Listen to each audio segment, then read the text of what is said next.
What's up? I gotta understand that when you're live,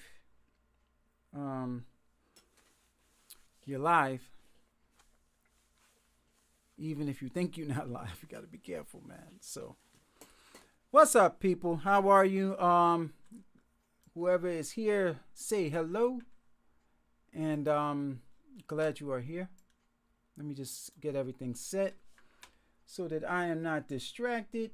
Hope everybody's doing okay during this time. And we're going to talk about a few things. That being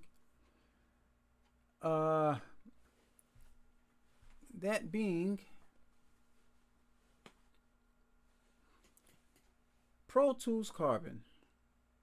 I don't think I've been this excited about a release from Avid in a while, but this seems to be pretty interesting to say the least. So we're gonna go to let me just pull up Avid's site and we'll have a chit chat. Avid.com. I've been on it a while, just looking at a few things. So whoever's here, say hello. Whoever is here, say hello. Hello. I think I'm locking. I don't know why. All right. You know, I've been having a bit of an issue.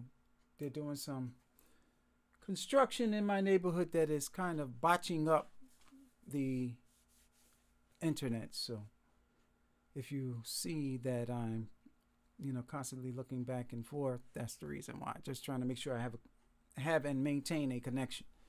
So if you're here, say hello. I don't know who's here. So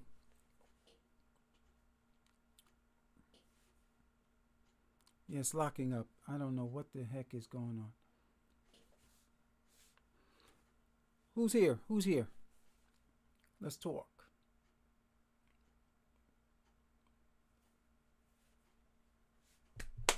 Talking about Pro Tools Carbon today.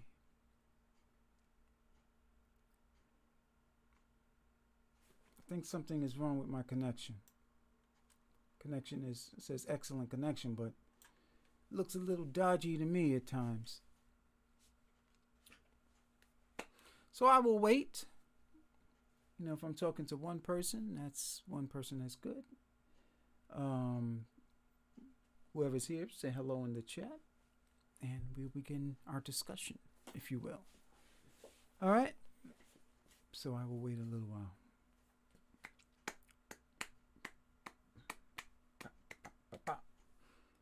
Avid Pro Tools Carbon.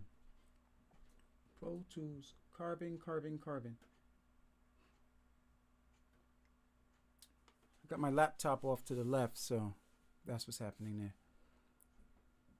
Say hello if you're here.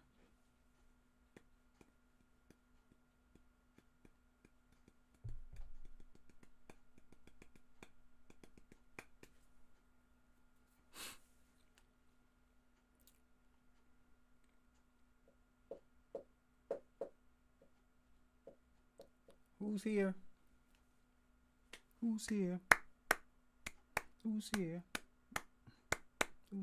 You guys gotta learn. I'll find a way to amuse myself, but I won't be sitting here very long talking to no one. But I will. I do want to get in. I will get into my thoughts about Pro Tools Carbon shortly. I don't know why this is behaving the way it is.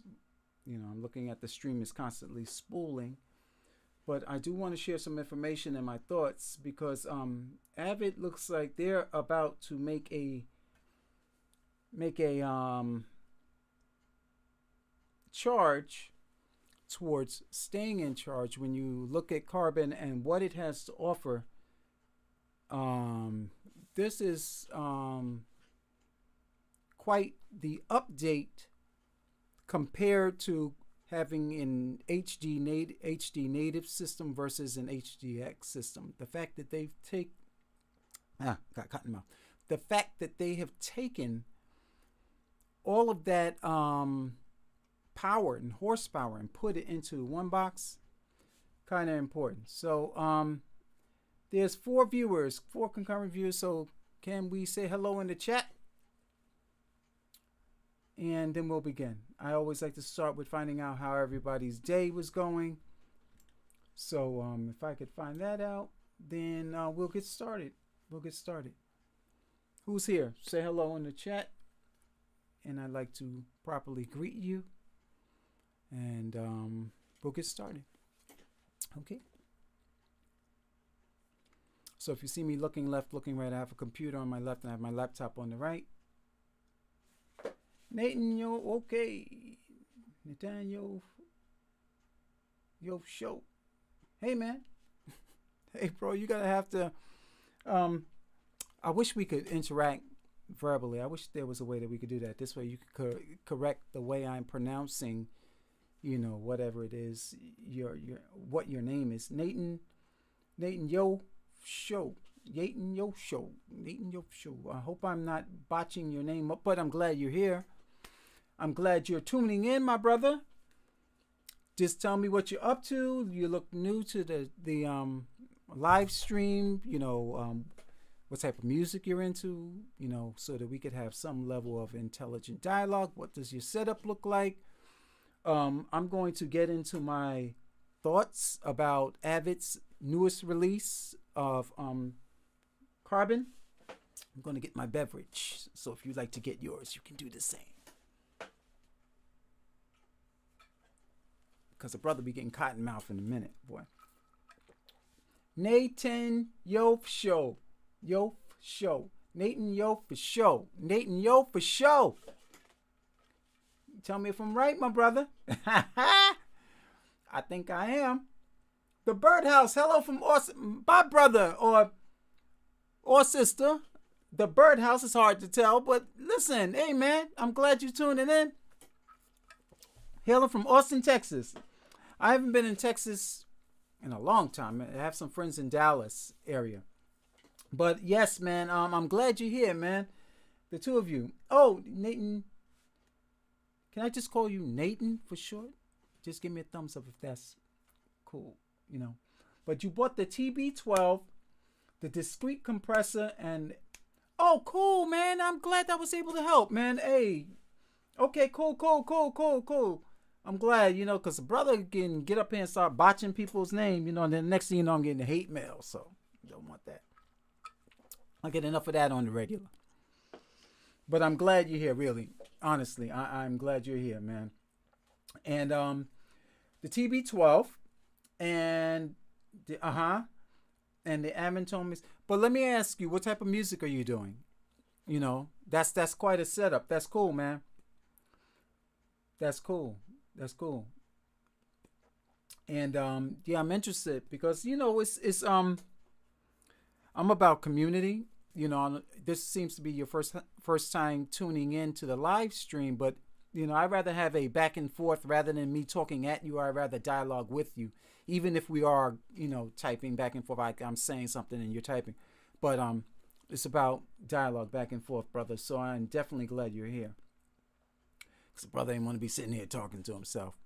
And I don't think I've been this excited about what Avid has to offer since I purchased my HD system, which was at least 12 years ago. Okay, cool. Hip hop and rap. Cool. Well, how do you like the TB12? And what type of mic are you using with that? And tell me how that's working out for you. Okay, and the Auratone mix cubes, yeah, they're pretty good. They're pretty good. I mean, you can't go wrong if you can mix on those. Then you'll be fine. Anywhere. The Birdhouse, hip hop and R&B. Okay, cool. Yeah, man, that's some stuff, man. But I haven't done an R&B date in a long time. And gospel is where spent most of my time as a musician. So, you know, most gospel musicians are R&B musicians as well. But that's cool. The big one news: M1 chips from Apple and Avid dropping in. Yeah, isn't that something, man? Yeah, man. This has been a week, and the reviews with regards to the M1 are pretty impressive as well, man. A lot of people are saying is pretty impressive, and the fact that Apple took into consideration for once in their life, you know, no, I take that back, for more than once in their life, but I think they've, since diving into their own chip, you know, oh no, I can say that because I had a G5. I'll give you an example. Let's take 10 giant steps backwards. I had a G5, right? Right after I bought that G5, they introduced the Intel Max. And I was in the middle of a project at the time and running an HD system. And when they introduced the Intel Max, all of my software was not compatible. I had the biggest problem with compatibility and Apple software in the beginning. But what they've done now with the M1 chips, they're taking into account like a patch for all of the software that you're currently running.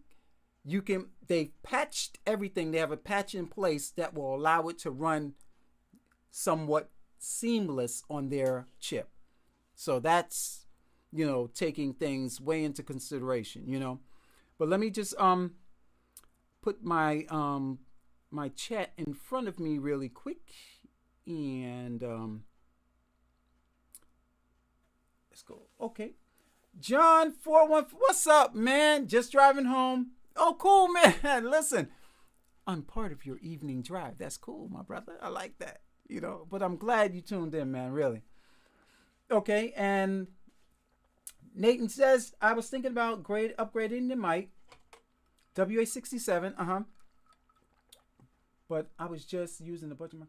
Okay, cool. Listen, everybody starts somewhere, you know, and use what you have now. But that WA67, that's going to be something. I already reached out to Warm to get a review copy when it finally hits the market. But that should be quite a mic. You know, the last time I used a 67 was so long ago. I was working in outside studios. But it's one of those mics that has maybe a bit of a darker tone to it. But it seems to work well on just about everything. You know, and I can't say the same for when you're talking about the 87, you know, which the U87 is not one of my favorite microphones. Anyone who knows me knows that I love a 47 first. But that 67 is the sweet spot between the 47 and the 87, you know. So, you know, of course, 4, 6, and 8. But that seems to sit right in the middle of everything that you would want in a microphone. So, yeah, I would say just hold off a minute. And, again, buy it from a reputable dealer. And if you don't like it, then you could always send it back, you know. But it's all good. AT20, 616. Okay, you know, I'm talking to you right now through a Scarlett 2i4. So the Scarlett series is a pretty good interface, and the 616 is second gen. You got one that's more current than mine.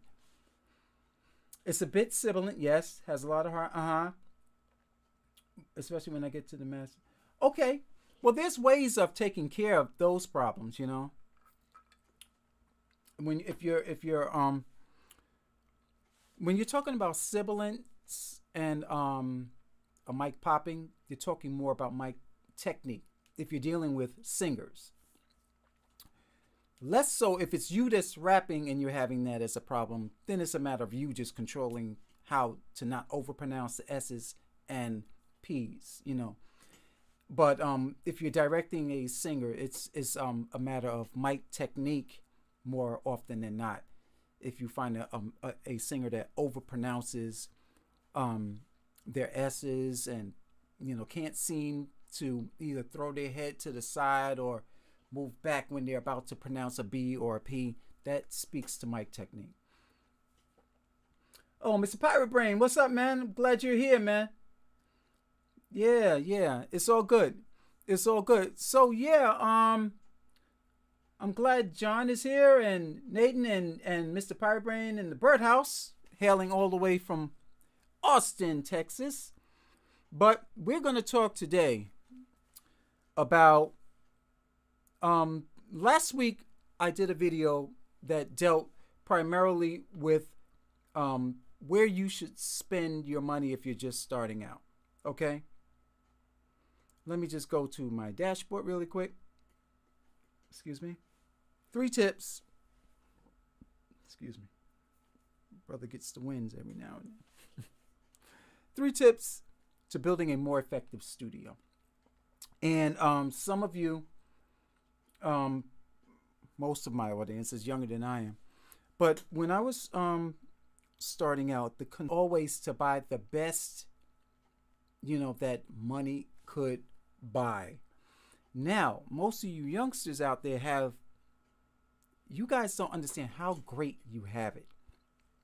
Of course, you're going to have brand loyalists that are going to criticize companies like Clark Technic, companies like Warm Audio, Stam, and all of these boutique companies that have come along and they are producing great gear. You're going to have the purists that come along and have an opinion about it, and that is okay. But the youngsters nowadays have it good because you have the pick of the litter that's going to give you quality right outside of the box. Afforded to me when I was starting out because you had semi-pro studios which operated at -10, and you had professional studios which operated at a +4 level, which would obviously produce 2 apparently different qualities of signal. It was very apparent. Oh, this was done in a demo studio, or this was done in a professional environment. You know what I mean? Just based on the equipment used. So you guys got it great, And oh, okay, Nathan's from Sacramento.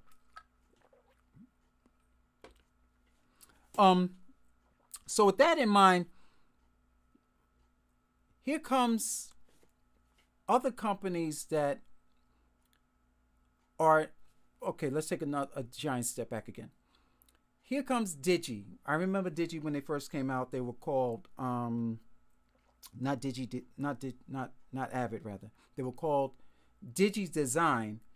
Their first product was a 2-track editor called Sound Tools, which evolved into Session 8 and Pro Tools, which evolved into what we see today as yet the industry standard. Now we're going at least at this point 40-something years back. I think I was right out of high school. Okay, to give you all an idea how old I am. But hey, official, what's up, brother?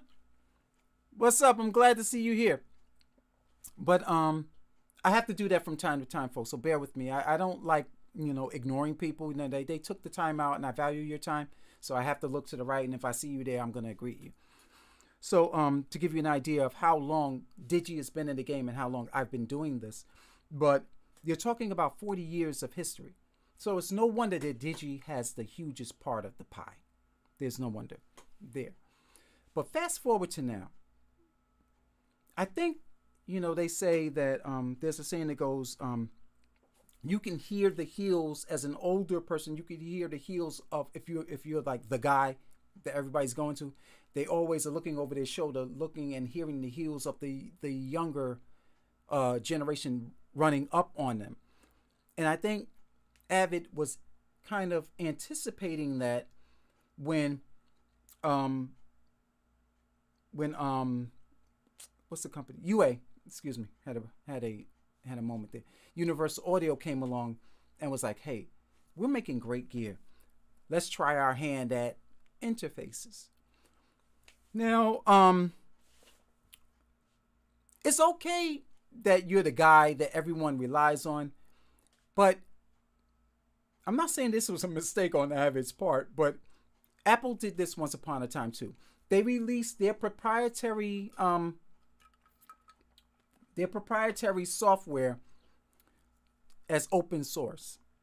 And it was fair game at that time because everybody was producing, all sorts of companies started producing Apple computers until Jobs came back on the scene and he was like, no, let's make it closed sourced again. I hope Avid doesn't do that. They did the same thing with Pro Tools. I think after version 9, they made it open source. Now you can use any interface with Pro Tools. Along comes Universal Audio and starts producing some outstanding gear. And now they're a player. I said last week, and I firmly believe this from a business perspective, because I'm a businessman. You know, if I want to be a player in the game, then I got to do everything that I can to play the game. Now, of course, you know, Avid is the bellwether. They're the guy. But what do I need to do to be the guy? I'll use the basketball analogy every now and then. Like when Michael Jordan came into the league, here comes Scottie Pippen, who was a lower draft pick, but he took note of what was required of him to be the guy like Michael. So he worked hard. Universal Audio is making, I honestly believe, a play to become a market leader when it comes to digital audio production. There's no denying that. You know, so if you're young and you're trying to get into the game, it's the ecosystem you want to get into. Avid kind of was looking over their shoulder at this point and kind of got the heat, probably saying, yeah, this young company is pouring a lot of money into research and development, doing products that we kind of founded, but they're doing it a little bit better, and people are liking it a little bit more. What do we need to do to up our game? So of course you go back into the gym, you work a little hard, pump a little bit more iron, pour a little bit more money into research and development, and you come out with Pro Tools Carbon. I know that there's a way. I'm new to this whole. I'm using a different system. Let me see if I hit the picture in picture and see. Let me see. Picture in picture. Off, on. Okay, I can't do it. Okay. I was going to try and share my screen on. Let me try again and on and go here. Oh, no, that's how it's done. Okay. I think you all can see, but you're looking at me and you're not looking at my desktop. I was trying to share my desktop with you. Anyway, you had the real ideas in but 10th concept, I'm glad you're here, man. But I want to draw my point is that they went back into the gym, worked out a little hard, put some money into research and development, and then they came out with this thing, Carbon. And the specs on it alone scream, I'm taking back what you took. And I know who they're yelling at. They're yelling at Universal Audio. How do I know this to be true? Because they put 8 chips. You get a chance, go to Avid's site. On one card, they stuck 8 chips on this thing. If you haven't heard some of the demos, you need to go to Vintage King and several other, I think Avid, they have a few demos, but I listened to the Vintage King demo. Yo, this thing sounds amazing. Amazing. Absolutely amazing. You know, the clarity that they're getting from it. Now, I'm the type of person that's what draws me first. I need to hear the front to back, left and right separation. You know, my experience comes from dealing with tape, and that's what tape got you. The front to back, side to side response of audio. Some converters don't give you that, you know. And for years, developers have bit my lip, have struggled to get to the reason why. They realize that the clocking is important. What do? They come along and they put 2 clocks per channel. That's crazy. You know, now the imaging and the timing of each sample is being double checked. You know, I'm giving you probably a very basic understanding, but every time a sample is sampled, it's being, I guess, error corrected with a second chip to make sure that what goes in is what's coming out. That is great. That's a fail-safe. I did an entire video on why certain interfaces are more expensive than others. The clocking, there's about maybe 3 or 4 companies that provide these crystal oscillators to these developers for their interfaces. So pretty much everybody's buying the chip from the same guy. You know, it's a matter of how you design your equipment. So they put 2 per channel. Some manufacturers only put 1 on the output a lot. So if you have a clock that mistimes a sample, it's going to jack up your imaging, your stereo imaging. It's going to jack up that front to back perception and that left to right phasing. You're going to have those issues. So that's where having the right clock, and according to Avid, I think they're using a Jet PLL clock on I'm checking right now. 2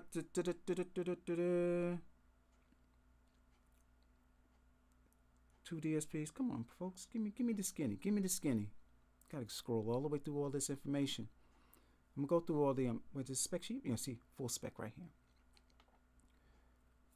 To take care of the jitter problem that you could have with it, they're using the Jet PLL standard. Let me just double check and make sure that that's fact. I don't want to give out bad information.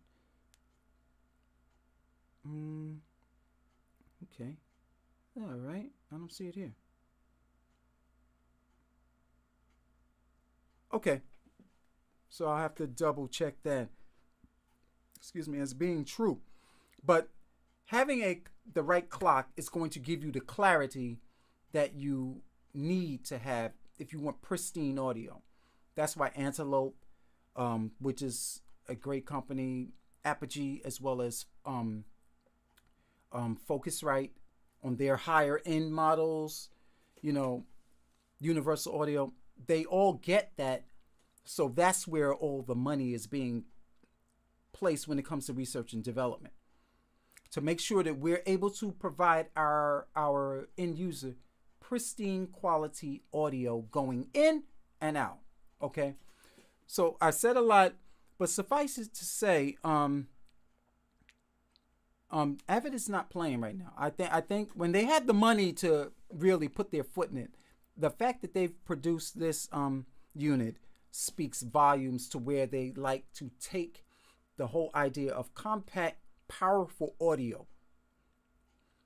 This unit with a laptop and a quality front end preamps, you can go and virtually with just a small footprint record an entire orchestra.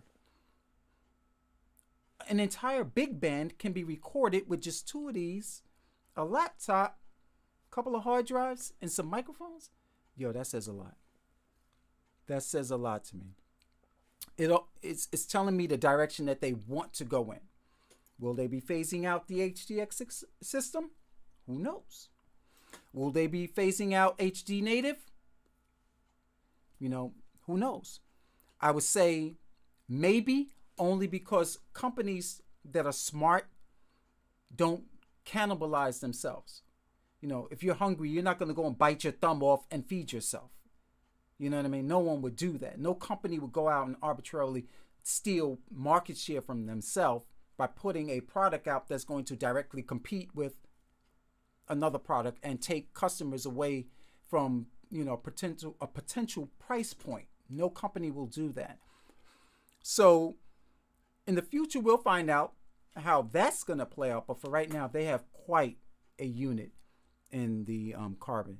and I'm very, very, very impressed. And most of you all who have been on the live streams know I am always critical of the whole subscription model when it comes to the software. Of you know, a lot of how they nickel and dime professionals.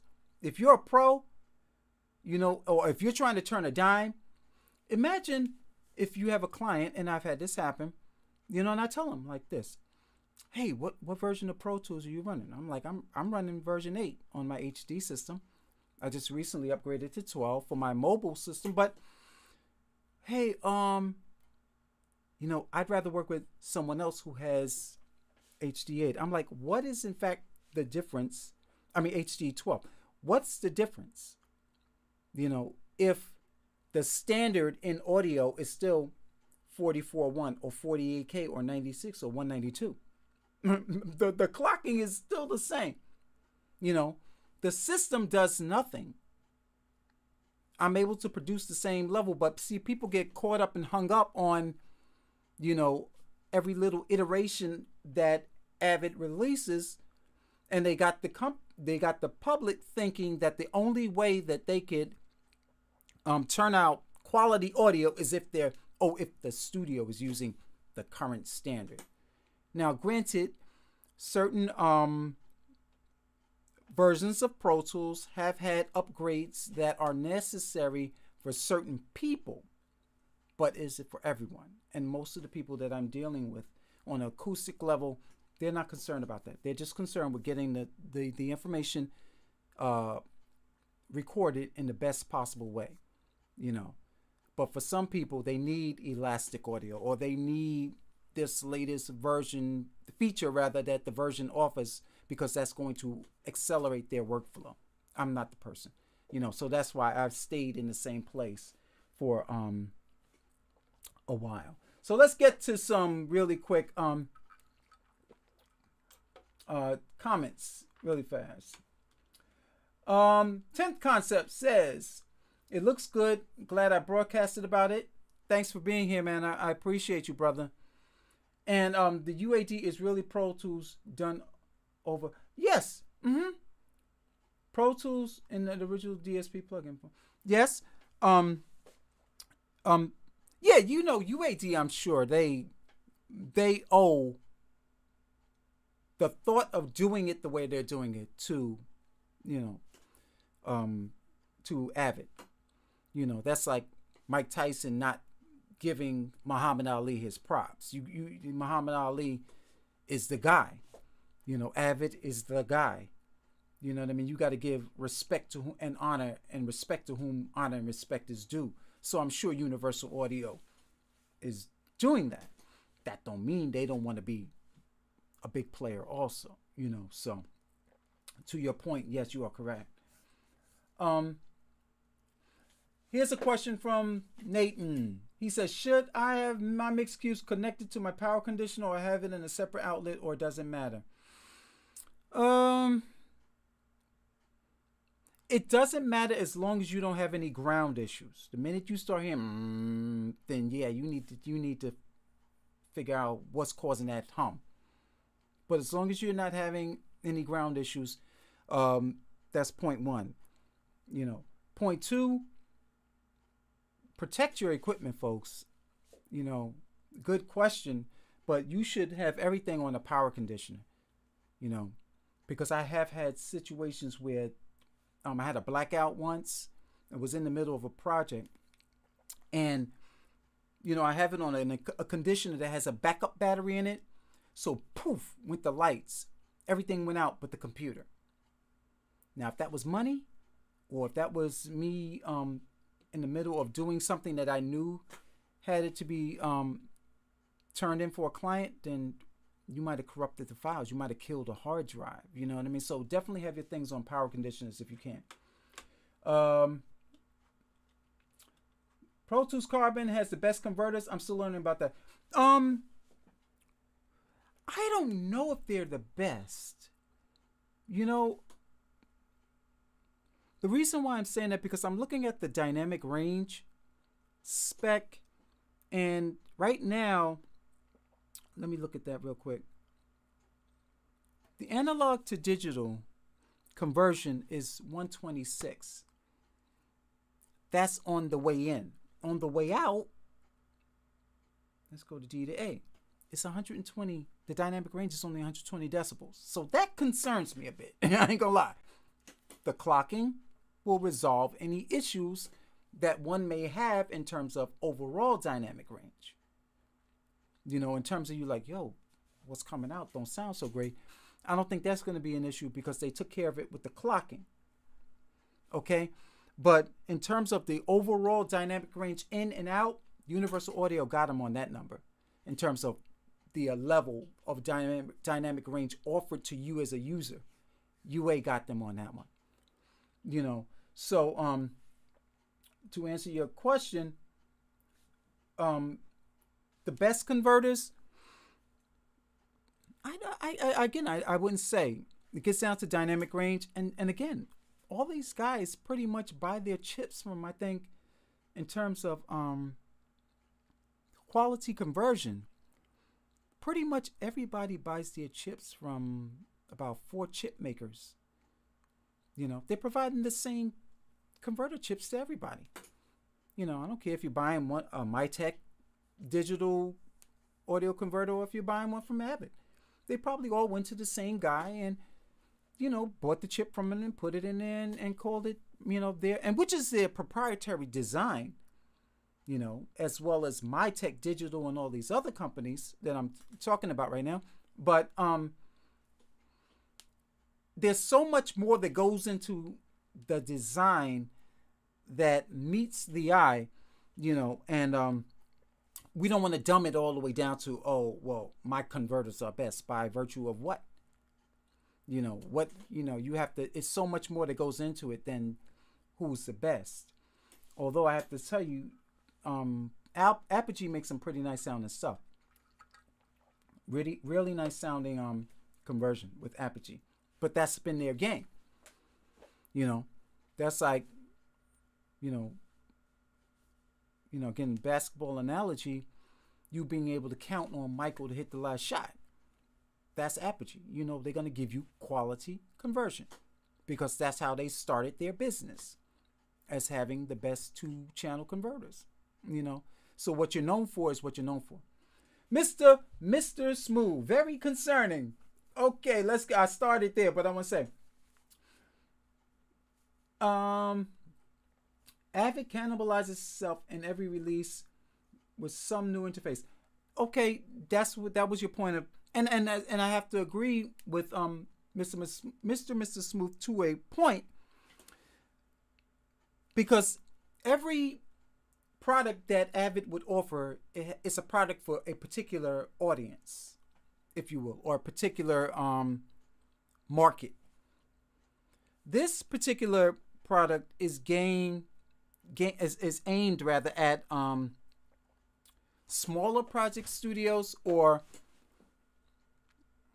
film composers, maybe people who are making some level of money or generating some some type of income from their work, because it's $4,000.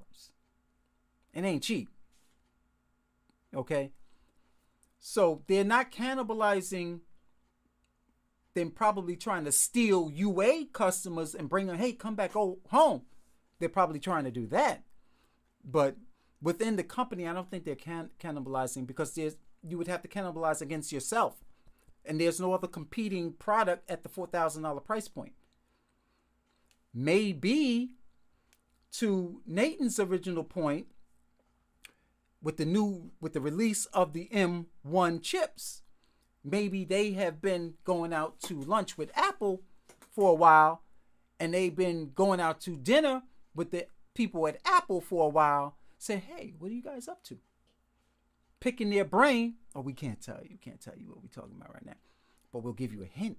It has something to do with the chips. Now, everybody who's anybody already knew that Apple and Intel was in a rocky relationship. So if I tell you it's about the chips, you already got all the information you need to know. what are you going to go do? You're going to go out and you're going to redesign your product because you want your product to be forward thinking. Ain't no other reason for them to put 8 chips in that thing. Horsepower.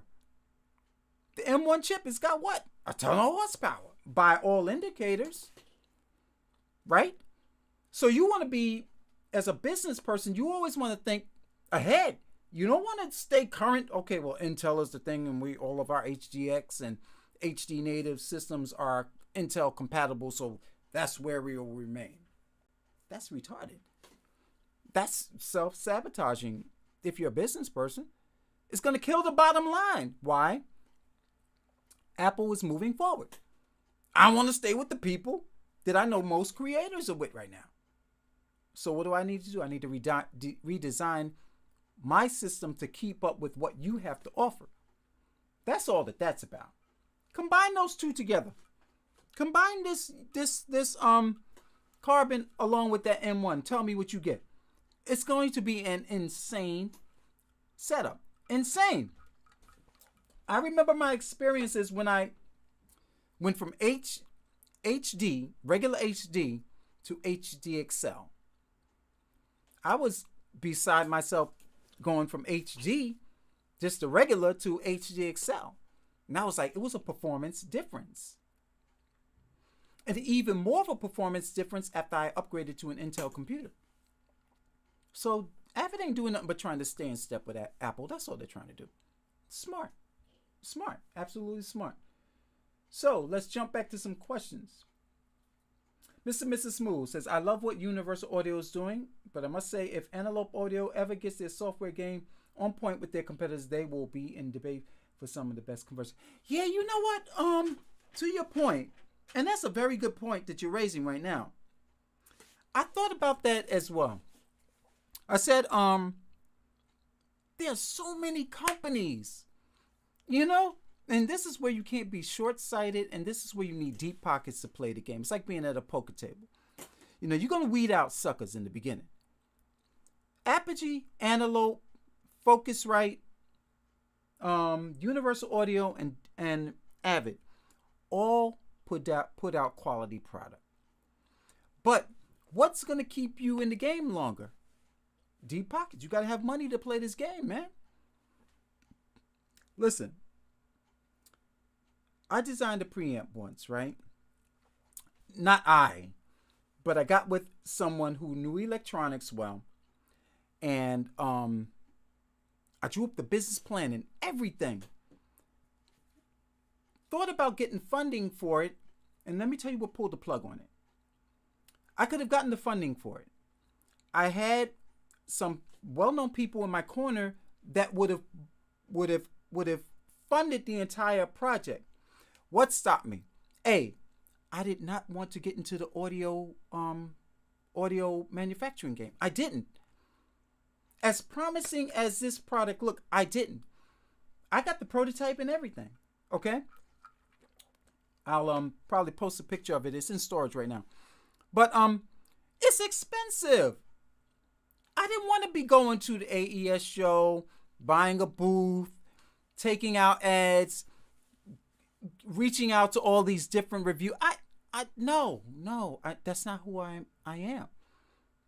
Regardless of how much money you can put into a product, it's not what you are.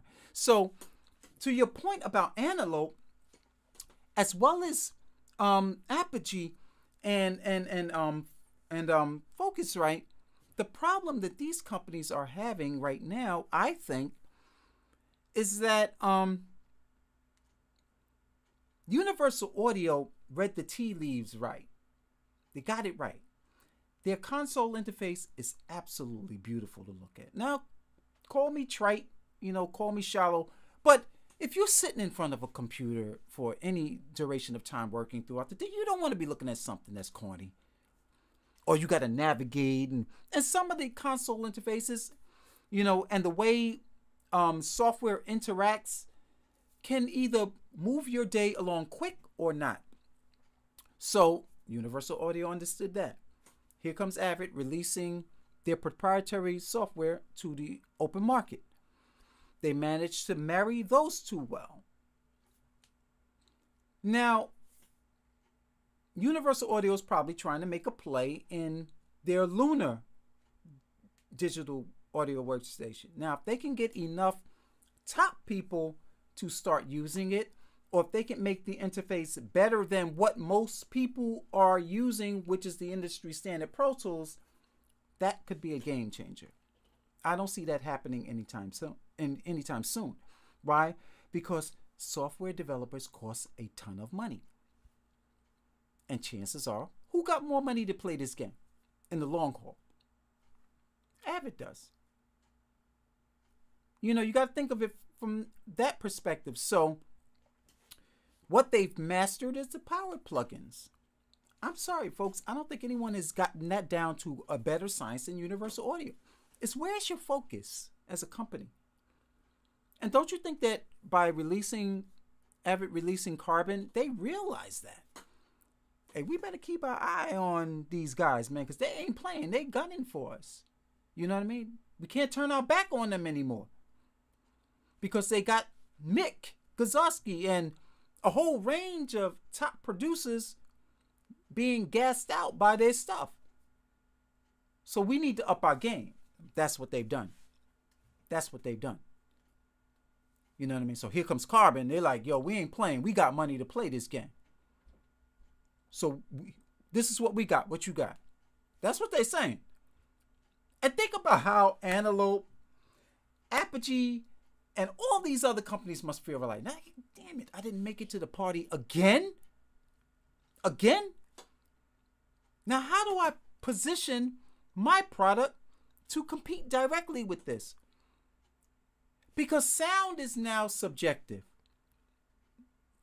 We are all buying our chip from the same guy. I'm not literally, but figuratively. I mean, so now we all pretty much got the sonic landscape in check. What's going to differentiate us one from the other? Avid got money to play that game.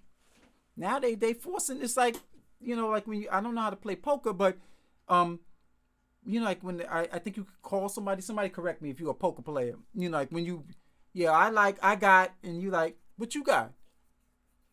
I'm gonna see you and I'm gonna raise you. You know what you got, and then you know you could tell. But now Universal Audio, they like, yo, we got stuff, man. We ain't playing. We making the hardware. We got a studio to test it in. We got top people endorsing it. We got the whole technical, and the guy from UA that they got is brilliant. The product developer guy, I forget his, he's an Oriental brother.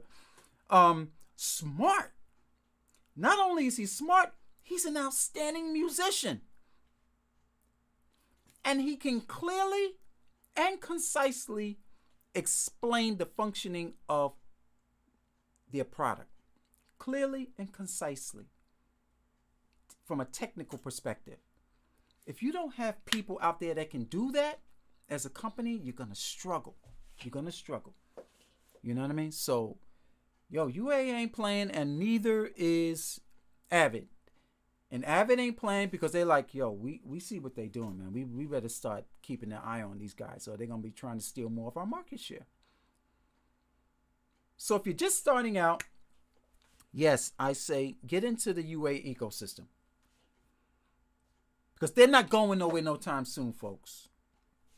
You could buy any interface you want from a sonic perspective. But, excuse me, if you have any hope of competing on a professional level, either by getting hired by someone who says, here, take a few $1,000s, do this, this, and this for me, send it over to Jack at so-and-so Sound Studios in LA.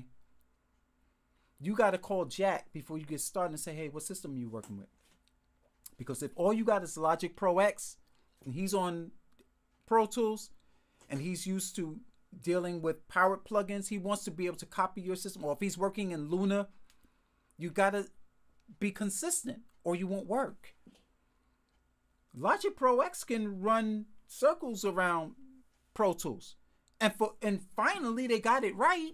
Because one of my biggest criticisms with Logic was the fact that In the beginning, when I used to use it, I used to have to go through 85 zillion screens to work. I was like, screw this. I started working even in MIDI exclusively in Pro Tools. Because it was 2 screens. And when you got to move quick, you got to move quick. Time is money. I ain't got time to be navigating this screen and that. And then I can't switch with keyboard shortcuts. Imagine looking like an idiot in front of a client. No, you just need 2 screens. Mix, edit. Mix, edit. You got 2 computer monitors set up. Get your money. And you're done. You know, so it gets down to you can buy any interface. All of them are sonically great. But when a company is releasing something like Carbon that screams, I am not playing with y'all. You know what I mean? I am here. I'm going to hold on to my market share and fight to retain it by whatever means necessary.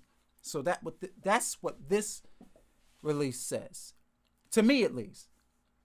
From a business perspective. So tell me what y'all think. I've been blabbing long enough.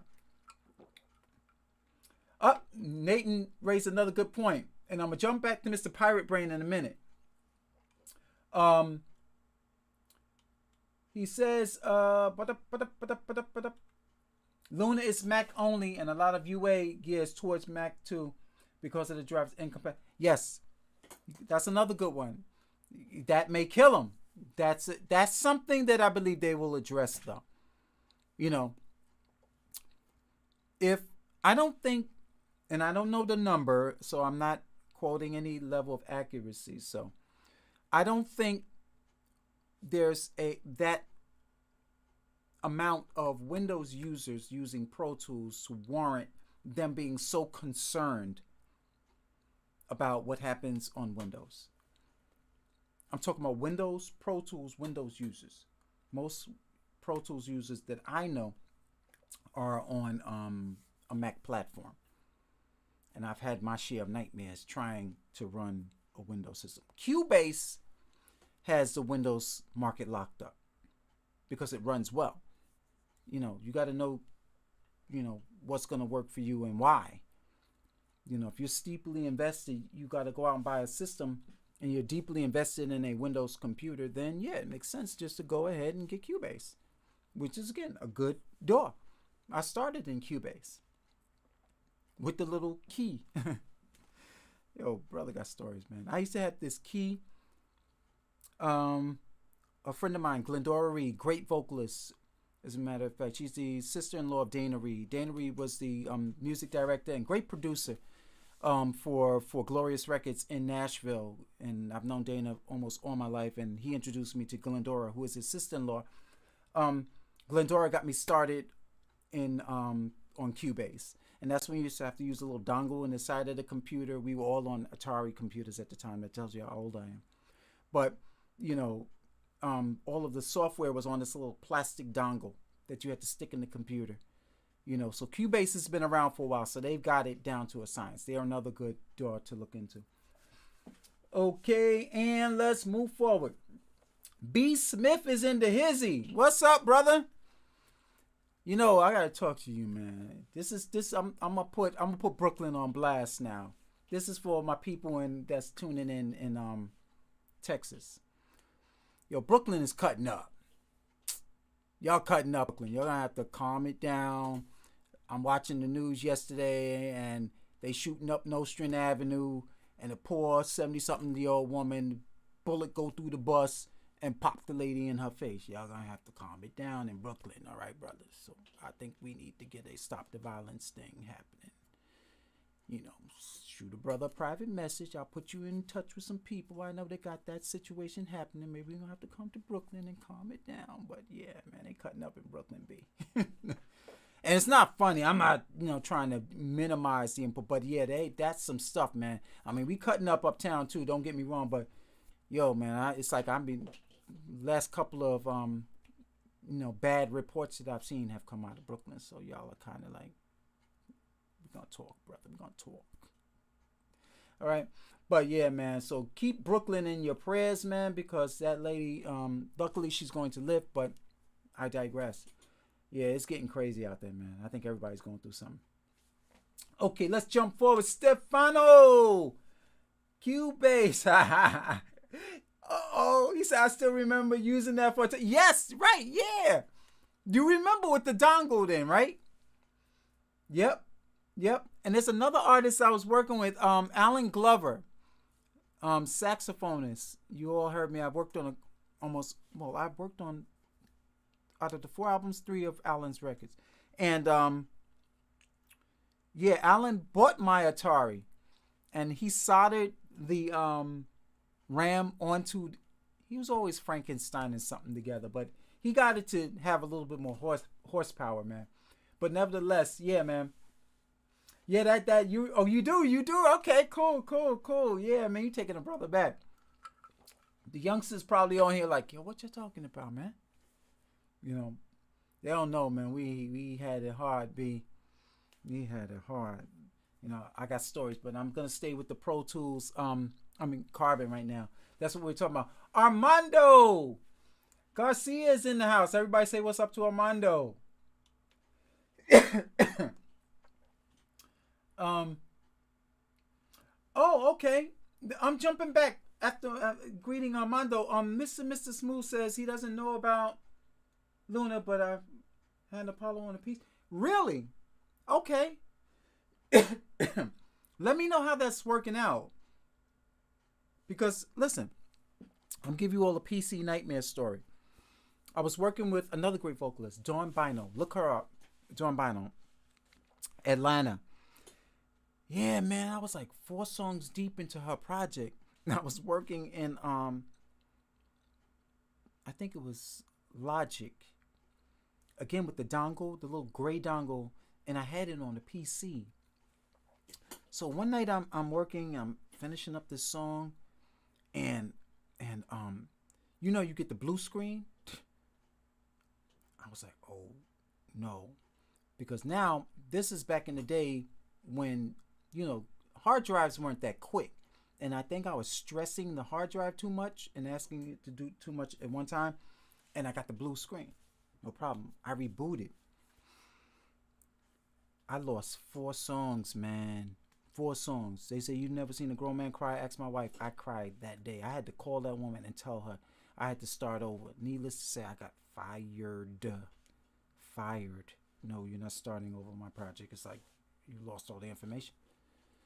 So word of the wise to you youngsters, if you're not cloud storing your stuff, or RAID, if you don't have a RAID system in your computer system and you call yourself trying to do work for somebody, get yourself a what's that? Not you send it. Used to be you send it. I forget the name of the cloud file people. But get that. It's cheap insurance. You're gonna pay $20 a month to make sure that your files are safely stored. And if you're not running a RAID system and you're calling yourself a pro, you are not a professional, because you are not protecting the client's work. After you're done for the day, you need to know that that is backed up in at least 4 places. Okay? So, word to the wise. Pro Tools was Mac only for a long time. Yes, it was. And Bout Stack says, Windows, what's up, man? I'm glad you're here. Windows and Personus Studio One is match more. Okay. Listen, like I said, you know, a lot of folks in Dropbox, yes, Dropbox. That's what I'm thinking about. A lot of folks, and I get this all the time, they want to debate you on what's the best. Oh, the best this, the best that, the best. The best tool is whatever is in your hand at the time. So if whatever is in your hand at the time that's going to get the job done, that's the best tool. You know, the only reason why I don't entertain, and I have stopped jumping from door to door to door to door. I was that person once upon a time, wanted to go from Digital Performer to, you know, Cubase to, what was the other one? Vision. For those of us who know what I'm talking about, the Vision and all that. At some point, the client is going to dictate what you're working in. If you think I'm lying, ask all them studios that bought solid state logic consoles in the 90s that went bankrupt because they were carrying $1 million console that they had to pay on, and suddenly the music business dried up. Ask them. Because you could buy an SSL series console right now for about $60,000. $1 million consoles. Okay? So at some point you're gonna have to pick your poison. So if for you Studio One is working for you, kudos. Because guess what? When I'm listening to your music on iTunes, I can't tell what you recorded in. The only thing I could tell is that it's a great song or not. You know, I will buy it or I won't. You know, and at the end of the day, folks, that's all that matters. Who is appreciating the message you're trying to share? And I'm telling you, even with the whole heritage warm audio thing, every week I am deleting more hate mail than I care to talk about. So if it's working for you, it's working for you. The best tool in the box is the one that's in your hand. And if the only thing you could afford is, a 5-inch hammer, if that's going to get the job done, then that's the best tool. You know what I mean? So, Mr. Spool says he's Pro Tools on the PC only and have never had one hiccup. Yeah, and then I think with me on being on the PC, what happened was back in the day, like I said, I was asking it to do too much. Okay. 1, 2, work computers should be work computers. If you have a laptop that you're going to do your recording on, make sure that you don't do internet work on it. A work computer, like on my studio computer, there is no internet. There are no word processing programs. There's no client invoice software, none of that. Why? Because it's not for that purpose. As you climb up the ladder, you realize, I need a specific tool for a specific job and I need it to be ready at all times. You know what I mean? So, to your point, yeah, you are correct. Okay, all right. Oh, this is cool. He says, I love the touch screen on my Surface Pro with a pen. No Thunderbolt, but he's editing and drawing. You see, if it's working, it's working. And I'm not mad at you. If it's working, that's cool. And Nathan says backup is a necessity. Yeah, man.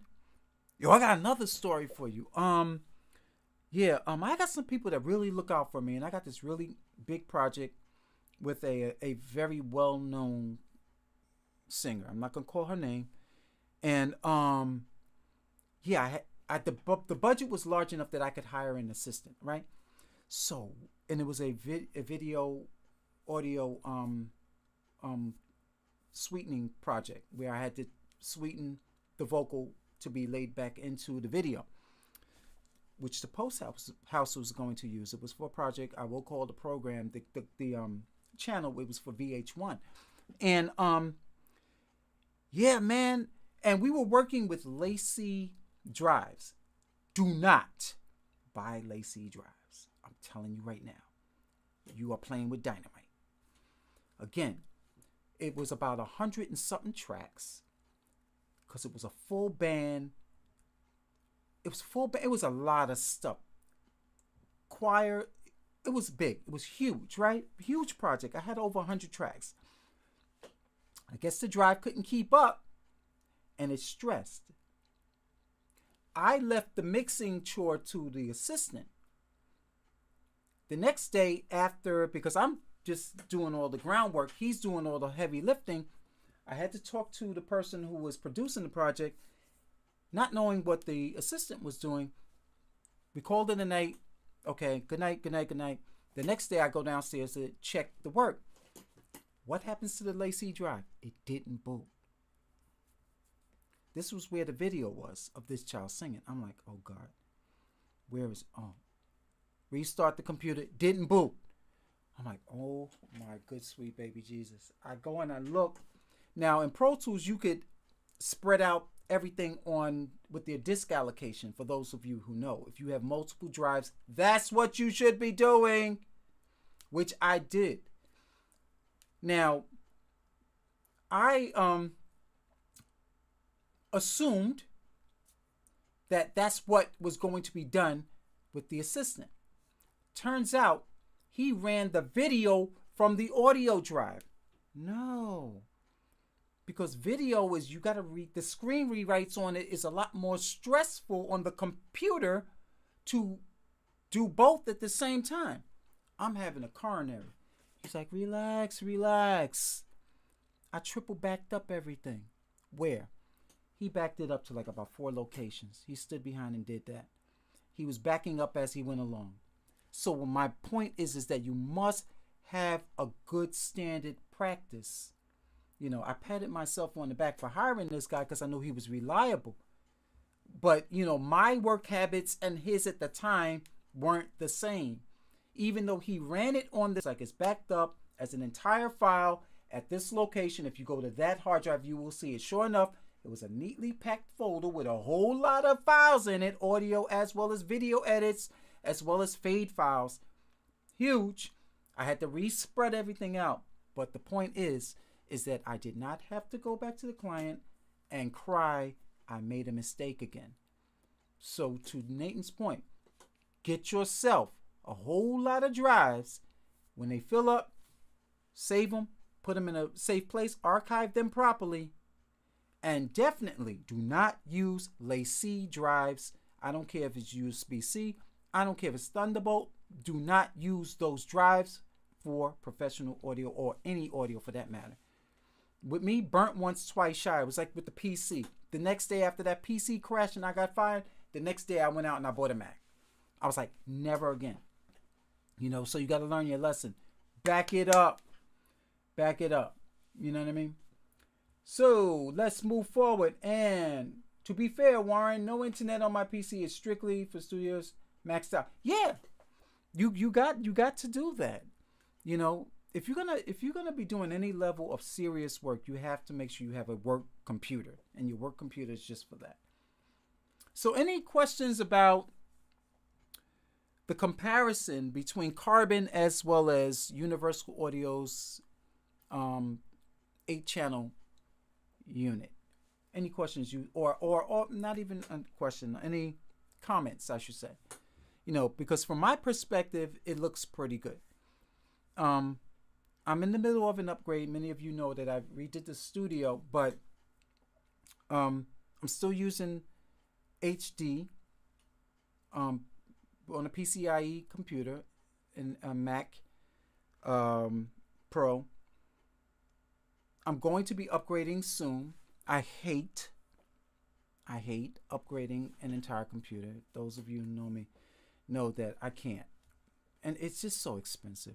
So I'm trying to justify my upgrade between what I'd like to buy is going to be approximately between a new computer and a new computer that can keep up and an interface, brand new interfaces and connectivity, be that being Thunderbolt, is going to be about $6,000-$7,000. And that's just money I'm not ready to part with. Call me cheap, call me stingy, call me tightwad, whatever you want to call me. It's just so after you spent the amount of money that I've spent, I have to justify, you know, spending $7,000. And COVID has dealt me a hard blow, you know, in terms of being able to work, and I'm having to rethink how I'm going to work in the future. So to go out and spend that money is just not in the cards right now. So let's jump forward to a few questions. John Henningfield is in the hizzy. Awesome advice on saving and backup hard drives and files. Yes, if you all don't know what a RAID system is, you need to go on YouTube and look that up. And if you're not using a RAID system and you're doing critical work, you are, like I said, playing with dynamite. It's only a matter of time before those hard drives fail. And once they do, every iota of and to add on to that story, here's a kicker. I was stressing before I found out where the files, I'm jumping around. I was stressing about where the files were, and before I called the assistant, I called a guy, data recovery. The guy wanted like an insane, I think the amount of money he wanted to recover the data for me was the entire budget of what I was making. And I was actually willing to pay that money just to save face. So an ounce of prevention is a pound of cure. If you're only using one hard drive, you better carry yourself to B&H or Best Buy or somewhere and get yourself some hard drives. I'm telling you, don't play with fire, man. You will get burned every time. Okay. Is the carbon only for Pro Tools? If you're wondering, hey, that's a good question. If you're wondering if you could use it with like Logic or another, that's a good question. I don't know. I honestly don't know. If anybody else wants to weigh in, I really don't know. That's a good question. Because in light of that, let's just say it's strictly for Pro Tools. Then Avid has, by virtue of that fact, locked themselves out of an expanding market. Good question, Nate. That's something I gotta look into. That's a good one. Yes, sir. I'm calling you real. Okay, I don't get that one, but about stacks, you're gonna have to elaborate for me. I wonder if an audio guys use notch system. Yeah, I was looking at that too. It's not expensive. With Avid, if you're working in Pro Tools, I know they are a little, it took them forever and a day to allow you to use USB drives for whatever reason. I'm sure they have their reasons for doing that.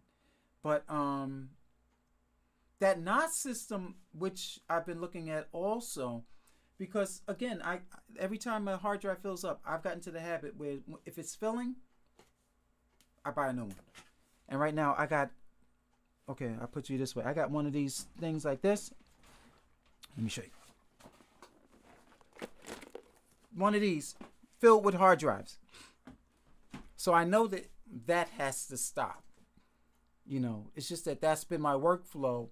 Okay, it's filled. I'll offload it, archive it. But I know that has to stop. But with that NAS system, guys, Nathan dropped another bomb about the NAS system. It's a good way to archive, and I think it's a built-in RAID as well. So yeah, that's something to look into. Again, look into that, guys. Do a search on YouTube. But with regards to Carbon being an openly available interface for any DAW, that's a good question. That's a really good question that I'm sure Avid would have to address if they haven't done so already. So we've been at it for approximately 1 hour and 14 minutes.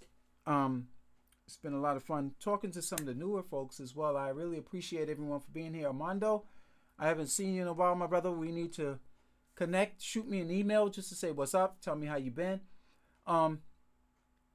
Mr. Pirate Brain dropped the bomb too. He said, back in the day, yeah, 15 minutes of 2-inch tape was $250. Yeah, I remember them days, boy. Having to look around in big old boxes, And I remember when I had did a project that was a artist from Curacao. And I remember the amount of money he spent to FedEx those huge boxes. It was like 3 boxes of 2-inch reels to America. It was like a few $100s to overnight that stuff via Federal Express. So yeah, man, like I said, they got it great nowadays. Them heavy boxes of 2-inch reels, man, you have to lug that around from studio to studio. Then some studios did not want to archive your stuff because if the place burned down, then who you coming after them? You're gonna sue them. So they like take your tape with you, man. Yeah. I wonder if any audio guys use okay.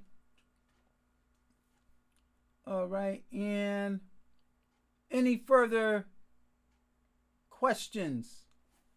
Let me jump back and make sure I didn't leave anybody out. Dude, computer problems make you love 24-inch. Yeah, right? Yeah. But you got to stay in step with the times, man. You can't be pining for yesterday, because if so, you will lock yourself out of some work. You know, I got a friend of mine that was like that. Oh, I just want to work in this one particular way. Okay, it's okay. If it's just your stuff, that's fine. The minute a client asks for it, you better be able to turn it up. Okay, Nathan says appreciate. Okay, thank you, Nathan. I appreciate you being here, man. Keep me apprised of what you're working on, you know. And the next live stream is going to be a bit more introspective. Someone sent me an email recently, and it was out of concern, and I could empathize with them, you know, that they were trying to turn their passion, which is music, into something that was lucrative. And I would like to believe that I gave them what was important and pertinent insights as to how to survive in this business. And so the next live stream is going to be dealing with that. I've done a series on the business side of doing what I do as an arranger, as a provider of music production to an independent clientele. I've niched out people, you know, in terms of who patronizes me. I've been doing this long enough that I get to the point where I get referrals. People who know people refer people to me. So, you know, I've been a pretty much of a business chameleon, in that I've done one thing for a very long time. That being music production, whether I'm working with a producer or as a producer or as an associate producer, an arranger. I'm a musician first, and I always kept business at the forefront because we all need to survive, you know what I mean? And I could sense, and that was not just him, there was another brother from another country as well that shared a similar circumstance. He's like, I'm concerned, like, you know, and it's funny because 20-somethings, y'all think y'all old. You're not old at 20-something. Once you cross the 40 Rubicon or the 35 Rubicon, that's a different story. If your mind ain't made up as to what you're going to be doing at 35, you need to get with it. You know what I mean? I'm just being real right now, because that's whack. You running around 35 years old and you still trying to make up life, you can't be doing that. But he was 20-something years old, and he was like concerned about, do I have a chance at doing this thing as a profession? Yeah, but I have an opinion about youngsters and their approach to the music business as it's being presented to them today, that I'll be sharing in a future live stream. So that will be the topic. I will schedule it. You will see what the topic will be about, and it's going to be a little bit more introspective. So if you're looking to try and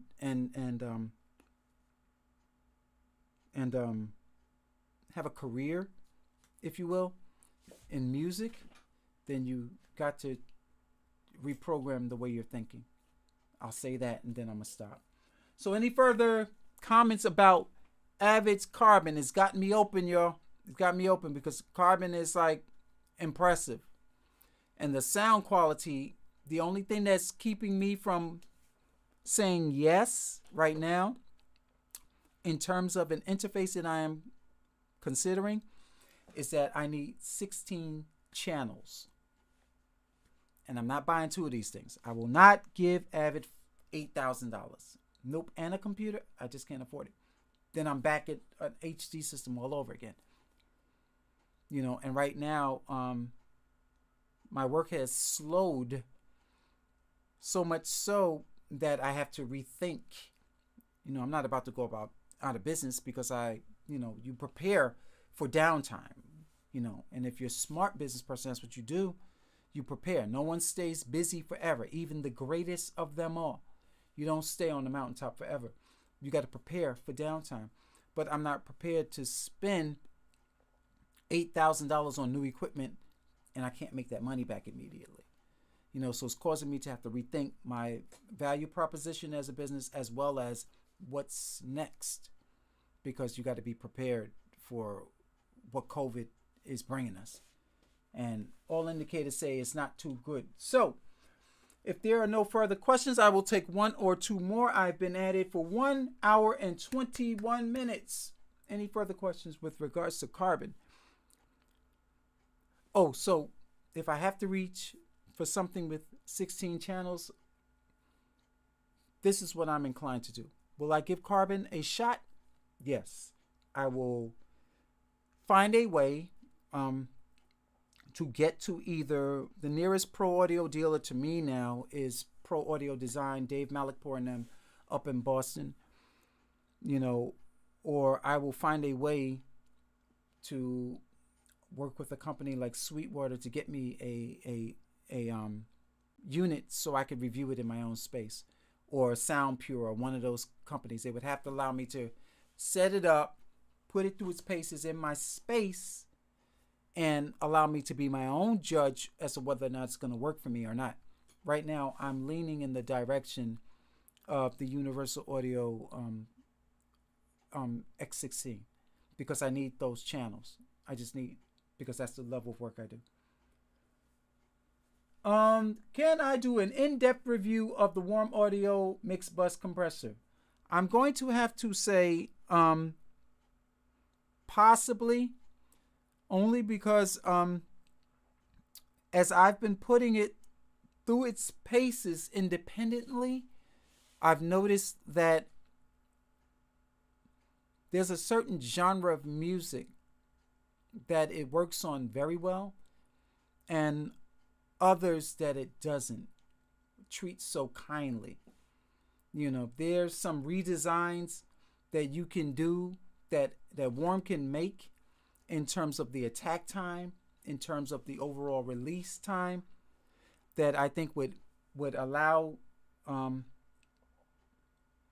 it to function a little bit better in a broader genre of music, broader amount of genres, I should say. But right now, it's kind of reminding me of the opinion a lot of people had about SSL in the 90s that I remember. About the bus compressor. It was very aggressive. And that's okay in certain circumstances. Because even in hip hop, you need some latitude because of the amount of bass information that's out there. But you don't just need latitude, you need something that's going to treat the dynamics a little bit more gently. And sometimes mu type compressors or tube type compressors happen to treat it a little bit more gently than a VCA compressor. VCA compressors from DBX and others are known for their ability to just attack and latch on.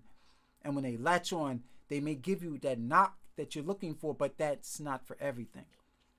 You know, sometimes you want just a more gentler compression effect, or you want the transients to be treated a little bit more gently. And I'm finding that the attack time and the release time doesn't allow you oftentimes to find that sweet spot. They have the auto thing, but I can tell you off the bat, you know, in order for me to really justify doing an in-depth review of it, I would have to say, okay, I'm going to do a song from the ground up. And I'm going to start doing stuff like that.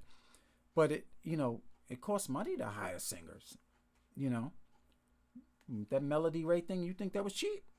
She ain't a cheap, you know, and you got to call people out to sing on your stuff. You can't be paying them a little bit of music. And I don't do dance music, so I wouldn't be serving, you know, the it well from that perspective, you know. And oh, to answer your question, that's where I stand on that right now. Possibly, but it's going to take some doing before I get to do that, because there's so many other things that I need to address, and there's so many people pulling at me for so many different reasons in terms of what they would like to see, that I want to do first things first. Okay, so will I use carbon and another, y'all are dropping gems, Mr. Smooth. That's a good one.